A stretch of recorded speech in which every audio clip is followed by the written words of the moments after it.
Hey! Get All my blanket bundled out. up. All bundled up. It's cold in this part of the house. Cold. It's cold in this part of the world. Yes, my goodness. I was telling Kevin the other day, I'm like, we've had warmer winters, you know. No, it's not even winter yet. It's not even, yeah, it's not another month. Mm-hmm. Less than a month. Almost a month. Mm-hmm. Yeah, for some reason last winter I really didn't mind, but this one's kind of getting the better of me. I think it's because it's wet cold. It has been raining a lot too. Mm-hmm. Mm-hmm. Mm-hmm. And here we are trying to stay creative, stay aligned. Oh, it's still a struggle. I feel like at this point of the process, it's like you have so much drive to finish, Mm-hmm. or not finish, but like drive to learn these lessons, Mm-hmm. and it's so much more tempting to just like jump off the wagon real quick. Mm. That creative U-turn. Oh God, don't do it. Don't do it. Got 2 more weeks. 2 more weeks. You can make it. You can do it. So we'll do the check-in real quick. So how many days did you write this week? I don't know. If you could quantify, what is the vibe? The vibe is probably like 4 or 5. Okay, yeah. Yeah. Yeah, it's a work week. Mm-hmm. I am also about 4, but it was a struggle for sure. Like it was pulling teeth, especially today to do it because I took off 2 days in a row. Those are the worst. Like it's like if you take off, it's like birth control. if you lose 1 day after taking it for a long time, no big deal. If you start to lose 2, oh no, you're in a pattern. Mayday. It's like, take it now. We're going down. I kind of feel like that's what it is. It's like creative control, not birth control. Yeah. That's true. And let's see. Did you take an artist date? No. Did you have a creative exploration? No. No. I'm trying to think back. No. You took 2 walks though, or was that last week? Am I blurring things together? Yeah, last week I had a great week. Okay, I did my artist date, made my song. Yeah, that's what that was. I blurred it together. Yeah, this week was family, distraction, and then working my little patootie off, and then yesterday I was like down for the count. Yeah. So like family distraction is like a solid 48-hour time in which. Yeah, my sister was visiting, and it was awesome. Yeah, and I loved a worthy sacrifice. And I actually did do my pages. Oh wow. While she was there, and like meditated. That's wonderful. I wish I had done it. I think I did it for 1 day, and things went fine. And then the next day, I didn't do it. And then I wasn't even the one who like set anything off. There wasn't explosive anything from me. But I felt like when I saw things happen between other people's, I was like, my inner child was like, no, like we weren't ready for this. Yeah. I just remembered that I did actually go for a walk this week. It was the full moon on the night after Thanksgiving. That was Wolfenoot too. It's a made-up holiday that I'm all on board for. I was like, wait, did I? No, understand? you're like, no. It's called Wolfenoot, and it's made up by a child, and it kind of went viral. Their parents shared it, but it's the full moon in November. It is dedicated to dogs, and in order to celebrate Wolfenoot, you're supposed to hide presents around the house, and the people who treat dogs well get better presents. And you have to have a full moon cake, so a cake in the shape of a moon, and then you have to have some sort of roast meat for the because they're wolves. Okay. And I was like, okay, that's what. But dogs also like carrots. I mean, my dog does for sure. Yeah, and we would have carrots. Roast carrots. Yeah, they'd be down for sure. Yeah, so funny. But what's the next thing we have to do? Did you experience any synchronicity this week? Yeah. It's just like a river right now, right? Even when the pages aren't happening, synchronicity is flowing in. Yeah, definitely. And I attribute a lot of that for me to my exploration with astrology. Oh, yeah. Because that's like basically a map of synchronicity. It is. It's basically like, this is what's happening around you. Mm-hmm. Well, on every level, Mm-hmm. right? It's like within and without. And here's how you can tap into that and work with it. And so that's always helpful. Yeah. In accessing that stuff. But yes, I mean, and even like the low energy, and I mean, I feel like some of that is synchronistic too, with like the seasons and I don't know, it's fun, and like now the moon is waning, so there's also that like kind of waning energy, things like that. It's fun to pay attention to that stuff. Sorry. Just realized that our heads have been like cut off. But I think synchronicity doesn't necessarily always have to be like exuberant. Yeah, or, for sure. Like, it's the small ones too that like they surprise you. Mm-hmm. You're like, oh wait, I'm still in this. I'm still anchored here, and I really feel like it's the small ones that I feel good about because I'm aware that like it's not an on and off switch, but I'm aware that it can appear even when I'm in conversations in my work mode, like it's no longer so separated anymore like it was my first time around with this. It was like the synchronicity happened after work. It happened only in my creative practice. And now even without the intention setting of I'm going to do this, it's appearing. I think that's such a wonderful treat that in time it'll be a river. And it'll be constant. And then, I was telling her that there's things that have come up this week that have reminded me of my purpose, and it's been so wonderful. And it just, I think had I not been aware of my purpose or been in a definite creative U-turn, I might have looked at those opportunities as a burden and not done them or dissuaded them. Yeah, that's awesome. So opportunities keep coming up. Heck yeah. And the other one's about issues, but I think those will probably come up throughout this book, which actually, once again, we have some synchronicity to start all of us off well with. Week 11 is recovering a sense of authority, and autonomy. Oh, sorry. I can't read. Autonomy. Authority. That's where I am right now. This is what the word is. Similar idea. Inner authority. Inner authority, or known as autonomy. And then, who better to greet us than Athena, who is all about inner wisdom. So the true autonomy. You know what to do. Trust your inner wisdom and take appropriate action without delay. So this is really, truly synchronous with how this chapter goes. And that owl is a synchronicity for me. I was having a conversation last night about how someone in my life identifies with an owl, and then I was bringing up how in a former life, after college, I was a pirate performer as a job, and my name was Lady Night Owl. And we had a long conversation about pirates. And when my family was here, we watched the Pirates of Somalia movie, which is really fantastic, and I highly recommend it. I'll have to look into it. Yeah, so owl. That's awesome. Yeah. So much synchronicity right now. I'm going to leave you, girl, right here. Yeah, girl. Okay. So do you want to kick us off with acceptance?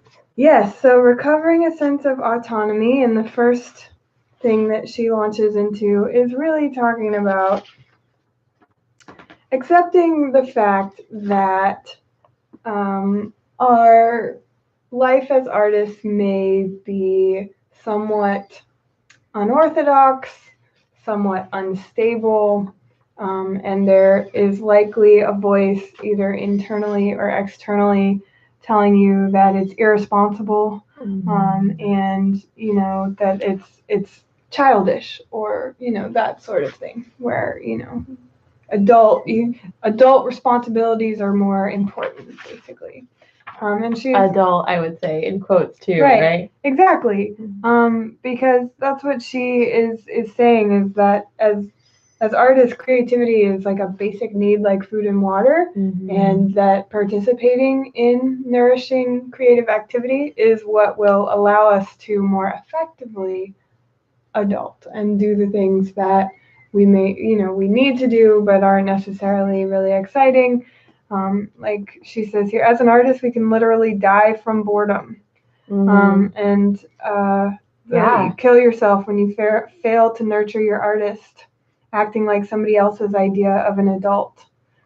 The more I nurture my artist child, the more adult I'm able to appear. Spoiling my artist means it will let me type a business letter. Ignoring my artist means grinding depression. So that's just like, you can't adult if you are miserably depressed, or even not even miserably depressed, but you're not going to adult as well if you're mildly depressed or agitated or irritated. It feeds all of you. Yes. So accepting, I think the acceptance title of this chapter is about accepting that fact that creativity is a worthwhile pursuit, and in fact is essential, like one of the essentials, like food and water. To kill your dreams because they are irresponsible is to be irresponsible to yourself. Yeah. So in this chapter, talking about autonomy, remembering that your first responsibility is to yourself, and that's the only thing that will allow you to be of any good to other people. Yeah. If you're not taking care of yourself, how can you possibly expect to help others? Like if you're or you might even think you're helping them. Yeah. But you could really be making things worse if you're coming from an unhealthy, unnourished place in yourself. You might have an ulterior motive. Yeah. You might sabotage them unconsciously. I think it's really, really misguided to think that you can be helpful when you haven't given yourself that same nourishment. The final quote I'll share here is, our creativity is our gift from God. To use it is our gift to God.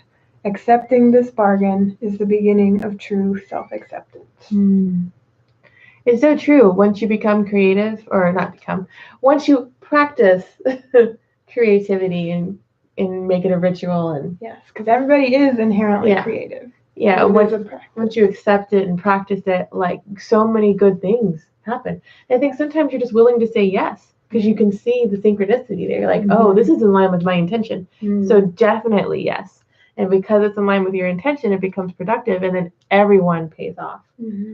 Like if that's the true way to help someone else, I feel, by nurturing yourself first. Yeah, true. Which then she goes into success. So once you've had success with this, and this is something that I am cyclically experiencing in different ways, what are you going to do now? And she said, I think she compares us, she calls artists spiritual sharks, in that if we don't keep moving, we sink to the bottom and die, which is, for me, like the exact opposite of what I was telling you was what I thought I needed earlier. She's saying here that it is the willingness to once more become a beginner that distinguishes a creative career, in that once you've had one success, you just keep going. And she, I think, speaks a lot to not staying in the same pattern as well. That a lot of artists have periods in which they do similar things, but then monetarily, people want you to keep creating those things forever. Right. Where she goes into creativity is not a business. I would say that's true. Like your products probably definitely involve creativity to get there, but it in itself is not a business. And how we as artists, often when we do get into a successful vein, we get orders for the same thing over and over again. And that kills our process if we're not nurturing ourselves. She says right here, the trick is not to mortgage the future too heavily. So, especially I even think now, like I'm not having a fun time making headdresses and like headbands and stuff anymore. And I think if it weren't for the business side, I wouldn't be making them at all. But I also don't need the business side. I'm kind of in an interesting space with that right now, which I'm learning for sure. But these different things here, it's like, well, maybe I've done the same thing for too long. Maybe I need to change it up. Maybe I need to start being excited about making. And that's what it felt like in the beginning. I was churning out a different design, like sometimes 3 or 4 a week when you're excited, and it's so easy. And then I would stay up late and work on it. I'd work in front of the TV. I'd work on it in the hallway at school, everything. And that I don't have that excitement there, but my excitement exists in other places. So if I wanted to come back to it, I could. But now I'm like, do I need to keep it alive? I need to really think about that. Yeah, good things to consider. Yeah. And then, let's see. She does go into the other side right here with creativity if you are not in necessarily a creative job, which I think every job has creative potential. But she does say that you do not need to overturn a successful career in order to find creative fulfillment. That it definitely exists outside of that workspace. And I think once you are feeding yourself creatively on the other side, the work that you have to do for money actually becomes easier to bear sometimes. For sure. Because you have something to look forward to. You have a purpose to go to afterwards, and B, like, it brings different problem solving approaches, even empathy, even like things in like retail. And if you sometimes talk with people about your own passions, they get excited too in that space. Yeah. And I've adopted in the past an attitude of it as an offering. I love that. I've actually, from what you've said, I've told that to a few other people, like that you said that, and they were like, oh, like it like really like hit home. I feel like that should be in so many places. Like in any job that is seen as uncreative or unstimulating, that should be what it says. Like, well, I'm not just doing it to adult. I'm doing it to as an offering to my art because I'm not making it pay me. Yeah. And then she goes, I think I'll end with this one quote she has right here of, if you have a million excuses as to why you shouldn't be doing this. And she, for example, like, I run a studio, I do this, I do that, I'm too busy, even in a creative career, to maintain the self. She actually says, it's all the more reason to depend on yourself to protect your own creativity. And, it's true. Like, I feel like when we hit roadblocks, people keep asking for your creativity. And if you're not feeding your own practice and then also navigating those boundaries there too, that's when we burn out as artists as well. And the burnout doesn't have to exist. It's like, I really just feel like it's a mismanagement, right? Yeah, for sure. Of emotional energy. Speaking of energy, this next section is really all about ways of generating that on a more physical and kind of literal level. And the chapter or the section is titled "The Zen of Sports," and she is really just encouraging us to get our butts in gear and move and exercise, and how important it actually is to our creativity to get out in the world and walk, or I think especially she encourages walking, in some of the sequels of this book she emphasizes it even more. But it gets you, because so much of this is like self-focused, and she's emphasizing that it's good to kind of get your head out of your butt and go and look at the world, explore, look out, rather than in. I think a balance of the two is really, really important. To fill the well. Yeah, go out and gain inspiration and allow things to happen and come to you.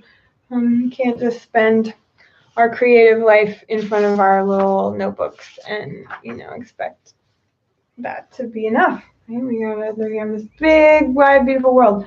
But also, she's just talking about actually generating physical energy too through more rigorous physical activity and work. She quote the quote. Whoa. Okay. You keep going. I'm gonna find another power source. Okay. A quote Nice here. and terrifying. Yeah, that sounds funny. Exercise is often the going that moves us from stagnation to inspiration, from problem to solution, from self-pity to self-respect. We learn by going. Yes. Yeah, so I think you can even think of it, or I like to think of things symbolically or kind of ritually. So that's a perfect example of this. Is like if you're feeling low on energy, then you can actually like physically generate it. That's a lot of what we've kind of been exploring in the dance Dancing series that now. I've been exploring. Yeah. Embodiment of the inner work.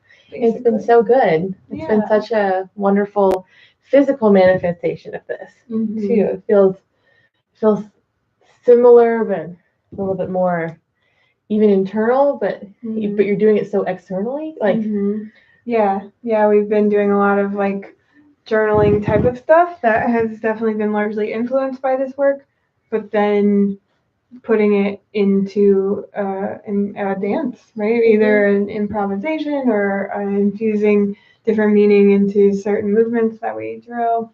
But I think just any time that you can take all this cerebral stuff and kind of ground it in the body, it really helps it all to move through, become, I don't know, either released if you're, if you want to like embody a block, or it can help bring things that you're trying to bring into your life into a more tangible place. But really, your body is like a super duper powerful conduit, or like I feel like it's like the interface, between what's happening in your inner life and what's happening in the external. So the more you are aware and like really connected to that, and that's basically what exercise helps you to do, is check in with your body, say, hey, how you feeling, hey, what's going on here, and that can be a whole source of power and inspiration and information.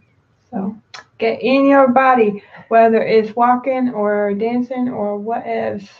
Do something. Stretching even. Yeah. Which actually, it's from those walks that directly link to, for me, the next bit, which is building your artist altar. And she actually starts off with saying, morning pages are meditation. And moving into that, she talks more about the spiritualism that arises from this. And that's the actually, I talked with another dancer recently about how, the use of the word God here came off as very religious. And I was like, well, what if you put S behind it? Every time she says God, you say gods. Like, how much does that sentence change? Or how does that? And she goes, oh, that would change things. And she goes into about how actually a lot of blocked creatives do tend to come from some religious households that might have put on negative aspects towards you, or maybe you're from an area, even though if your family isn't religious, you had a strong religious community that was filled with judgment on your weird ways. I definitely go back and forth with that, and I actually now have the lens too to see through it empathetically and talk more openly with people who are religious without feeling awkward at all. Like I feel like we are in the end in the same conversation, but our lenses are just different. But she goes into actually building an artist altar. So something that's sort of like a visual manifestation of your well. In that an artist altar should be a sensory experience. So you're finding a space in your own house. I feel like people do this anyway, but don't realize it. They collect memorabilia, for example. Knickknacks, I think, are like a big, I feel like we all had this knickknack altar on the top of our dresser. or windowsills are natural places for altars as well. But what if you were collecting consciously, not just miniatures? Maybe you are miniatures, but maybe you're starting to build the miniature world. Maybe you're starting to play with that as well. And it should be playful in essence too, and that's such a part of your process. And we are, as I think humans naturally collect. Like this is ingrained into us in our psyche to collect and pick up weird things and fun things. And then it actually starts to become a reminder for your creative process. I was telling Sarah that my artist altar has started in one part of my room, this room right here, and I can show you in a second with the camera. And it started to take over the house. Like it came to, and then they all came from my walk. So how great is this, right? I have an encouragement to go on that physical experience because I'm collecting, I'm getting things off the ground, and I'm like saying, oh, what a great gift. And then you start having weird rules too. I'm like, well, that stick is not as good as this stick. This stick is superior. And if you were to explain to someone, you might not have the words as to why, but be like, oh, it's too red. See, when I do that on the beach, because I love collecting stuff on the beach, but anytime I pick up a shell, I have to take, like, once I've picked it up, I'm taking it, because even if I have the thought of like, you're not pretty enough, I'm like, I'm so sorry, I'm just, you're perfect, you're coming. And you're like, but clearly you were meant for me with all your things. I can't, that, like. Well, I don't touch it. I'm like, I'm not going to touch that stick on the ground. Like, you're too red. Like, I decided to go for cool tones. I'm so judgmental. I'm like, that was not meant for me. That's an illusion.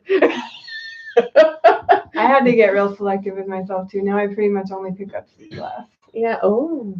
Sometimes snail shells, but. And these, I feel like, these are our artistic talismans, our endeavors. We're filling our well, and as we're just going through this selective process, it gives you all the same satisfaction as shopping without shopping, like shopping for rocks. But then I at least it's now triggering stories and ideas, and I'm getting very playful with it. And like I took the dog for a walk today, and I was like picking up all these sticks along the way. And I'm sure people were wondering, because there are people out there, I'm sure they're wondering, like, oh, maybe she's bringing them home for the dog, whatever. Like, no, I like wove them in descending order from largest stick to smallest stick, because that was very satisfying. Like organizing your crayons, that same feeling. And I had so much fun. But now I've my aesthetic in my house has changed too. Like, I feel like the house is becoming an altar, but it's okay to mess with it. But it encourages me to keep cleaning it. So I'm like, I need to, and I got rid of these red bowls that we had forever, these plastic red bowls that are awful. And we went to the dollar store today to get something else. I was like, oh, they're glass bowls.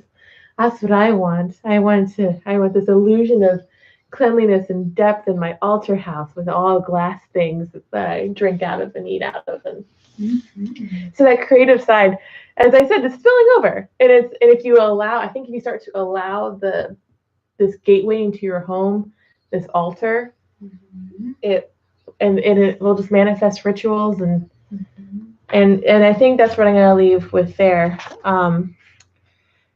Small rituals, self-devised, are good for the soul. So she speaks a lot to not just doing something because everyone else does it. I'd say, like, if you are into the witchier side of things, into the magic, you don't necessarily have to research how another person who's manifesting magic does it. Right. It's often through your own will and intention, but you develop these rituals to make that mental connection. And it's wonderful. So the weird things that you're doing are the things that you should be doing. Those weird things, those quirks of yours. That's what you need to lean into right now. Yeah. All about it. Whatever makes you feel empowered. And like that quote that I led with in the class, Caroline Casey defines ritual as conscious engagement. So however you want to engage is good. Yeah. Engage with the world, engage with yourself, engage with spirit, however you think of that. God's. Yes. That would be fun if we should go back and find one of these quotes and put God's in instead and to see how it feels. I'll let you find one while I get out the deck. Okay.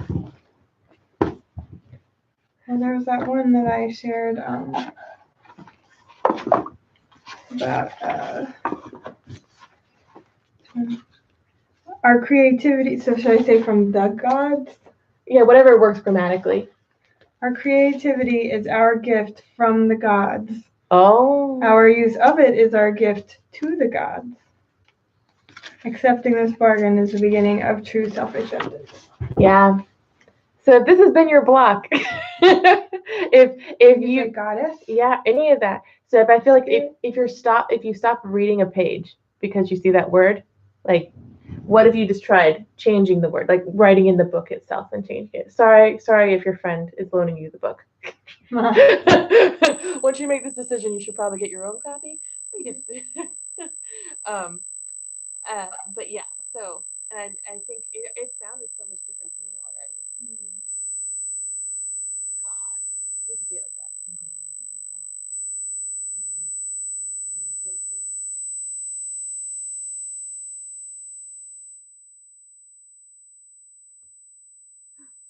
I've never pulled this guy before.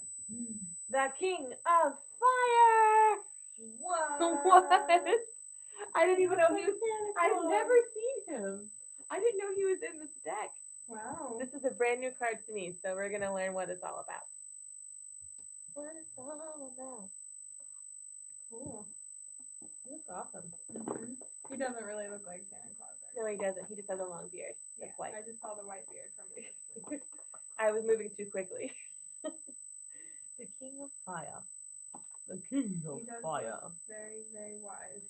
I never pull fire cards. I'm almost always in air and water. Just something interesting. So I don't feel like an airy or watery person. Spiritual influencer. Creative, inspired leadership. When I am aligned with spirit, I am a powerful leader who inspires others. My mastery benefits others as I teach them, directly at times and indirectly at others, modeling what they might aspire to.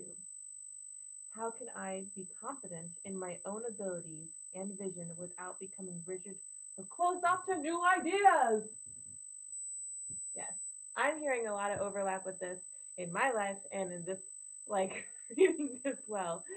The King of Fire is like, hey. He's like, keep doing it, and then you can't lead without. Right. Yeah, without doing yourself. You have to be aligned with spirit in order to lead in your own other endeavors. This is a good one. Hey man, why now? I think it's because you're here. Really? And you're here. Who knows? I might keep them on my altar tonight. Speaking of which, yeah, I can't. This is on a cord, so I can't really do this like very elegantly. So sorry. This is gonna be weird. My messy studio, and then if I turn it this way, this is all mine. Da da da da da da. That's the altar. This looks really weird because I'm controlling it. So this is an upside down basket, which I took the handle off in reverse, and I've been stacking things on. And if you notice on the wall, I've been hanging other things I've collected, mostly sticks and leaves. No important reason, I just like them. And then I started tying them together, and now I'm making little wreaths and sculptures around my house of other found things. Thank you. Yeah, I light it before I do these creative endeavors in here. And if I guess we'll just do a tour real quick. We'll go like a 360. And this is the backdrop. And this is the Sarah. She comes to visit once a week. This is the me. This is a couple of mirrors for dancing. Those are dance notes. That's a partition with my money workspace. And it's behind that partition, and my husband's workspace is over there. And this is you. Whoa, Inception. Inception. You're welcome. You look so beautiful today. I was just going to tell you that. Okay. I'm going to end it right here. Bye. You can watch me end it.